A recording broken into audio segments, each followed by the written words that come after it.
जम्मू काश्मीरमध्ये मोठ्या प्रमाणावर पूर परिस्थिती तयार झाली आणि त्यामुळे अनेक लोकांवर संकट उद्भवलेलं आहे। महाराष्ट्र शासनाच्या वतीने आजच आम्ही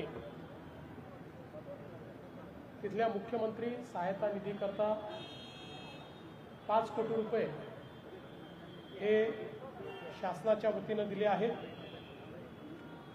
त्याचवेळी भारतीय जनता पक्षाने हा निर्णय घेतला की त्या ठिकाणी राहत सामुग्री ही आपण या ठिकाणून पाठवायची। आमचे अध्यक्ष रवींद्र चव्हाणजी यांनी जम्मू काश्मीरचे जे भाजपचे अध्यक्ष आहेत आणि पदाधिकारी आहेत यांच्याशी चर्चा करून तिथे कुठल्या गोष्टीची आवश्यकता आहे ते समजून घेतलं आणि आज मोठ्या प्रमाणात ही सामुग्री आम्ही पाठवतो आहोत।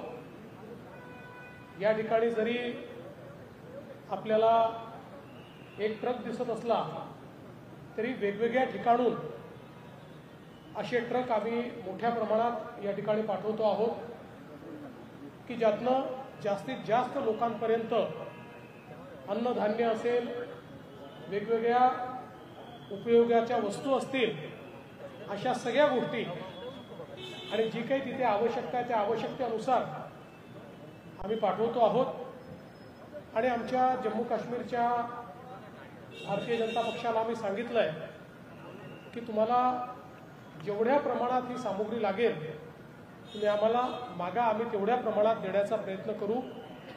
कारण शेवटी आपला जो देश आहे या देशामध्ये कुठल्याही राज्यामध्ये संकट आलं तर त्या संकटात एकमेकाला मदत करणारे आपण लोक आहोत आणि म्हणूनच भारतीय जनता पक्षाने हा जो काही निर्णय घेतला त्याबद्दल मी आमचे अध्यक्ष रवींद्र चव्हाणजी यांचं देखील मनापासून अभिनंदन करतो।